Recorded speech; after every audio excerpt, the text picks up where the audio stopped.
ये Indian scientist सच में time machine बनाने वाला था, फॉर्मूला भी रेडी हो गया था, लेकिन उनके पास टाइम ही नहीं था। सिर्फ 4 दिन पहले अपने डेथ बेड में लेटे हुए अपने पत्नी को वचन दिया कि आने वाले 100 साल तक दुनिया मेरे नाम को याद रखेगी, और ये लिफाफा उनके हाथ में देके बोला इसे Trinity college Cambridge university London में मेल कर देना। और सिर्फ 4 दिन बाद इस दुनिया को अलविदा कहकर चले गए। ब्रिटिश इंडिया के एक छोटे से गाँव में इस क्लार्क के लिए उस दिन कैम्ब्रिज में बैठे प्रोफेसर बोले थे, ऐसा जीनियस कई 100 साल में एक बार ही पैदा होता है, जबकि उन्होंने खुद गरीबी के चलते कभी कॉलेज का दरवाजा तक देख नहीं पाए थे। अगर आप ध्यान दिए होंगे आपके व्हाट्सएप चैट के ऊपर जो एंड टू एंड एनक्रिप्टेड लिखा रहता है ना, ये एनक्रिप्शन इन्हीं के पार्टीशन थियरी की वजह से आज पॉसिबल हो पाया है। द मैजिकल नंबर कहे जाने वाले पाई का एग्जैक्ट वैल्यू इसी मैजिशियन ने निकाला था, और वो भी इस फार्मूला की मदद से, जिससे इस धरती का एग्जैक्ट डायमीटर निकल जाता है। इस फार्मूला के 1103 और 9801 जैसे नंबर्स देख के लगता है कोई इंसान नहीं बल्कि सुपर कंप्यूटर ने लिखा है इसे। एक बार वो बहुत बीमार थे, टीबी से जूझते हुए अपने हॉस्पिटल बेड में लेटे लेटे एक गाड़ी का नंबर प्लेट देख के मैथमेटिकल सीरीज बना दिया था, और उस सीरीज का पहला ही नंबर था 1729, जिसे 2 अलग तरीके से 2 डिफरेंट नंबर के क्यूब में तोड़ा जा सकता है।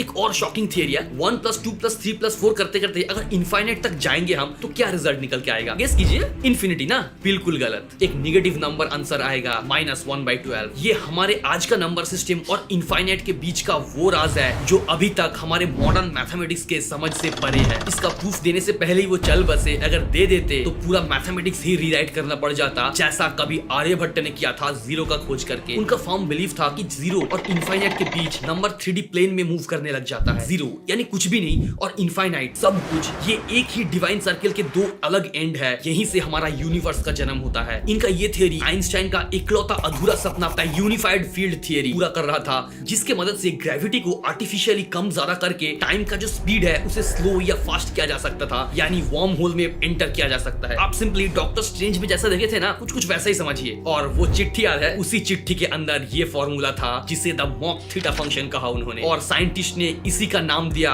द लॉस्ट नोटबुक, जिसमें ऐसे ही 400 से ज्यादा फॉर्मूलाज थे, लेकिन उसे डिकोड कोई नहीं कर पाया। फिर 50 साल बाद एक साइंटिस्ट आया, स्टीफन हॉकिंग। उन्होंने जब ब्लैक होल को डीपली स्टडी किया तो पाया ब्लैक होल के अंदर कितना इंफॉर्मेशन छुपा है, यानी उसका एंट्रोपी कैलकुलेट किया जा सकता है। फाइनली 2012 में उनका इसी लॉस्ट नोटबुक का एक फॉर्मूला से वो एंट्रोपी एग्जैक्ट कैलकुलेट हो गया। 93 साल बाद जिसका यूज हमें समझ आया, वो उसे तब लिख के चले गए थे जब किसी को पता भी नहीं था कि ब्लैक होल जैसा कोई चीज एग्जिस्ट भी करती होगी। रिसर्चर्स और भी हैरान हो गया जब पता चला कि ये फॉर्मूला थोड़ा और डिकोड किया जाए तो प्रैक्टिकली नहीं सही बट थियरिटिकली तो टाइम ट्रैवल पॉसिबल हो जाएगा। ये कहानी उस इंसान के बारे में है जिसकी ज्ञान का कोई अंत ही नहीं था, क्योंकि उन्हें अनंत का ज्ञान था। The man who new infinity, Srinivasa Ramanujan. उनकी पूरी स्टोरी जानने के लिए इस किताब को जरूर पढ़ना।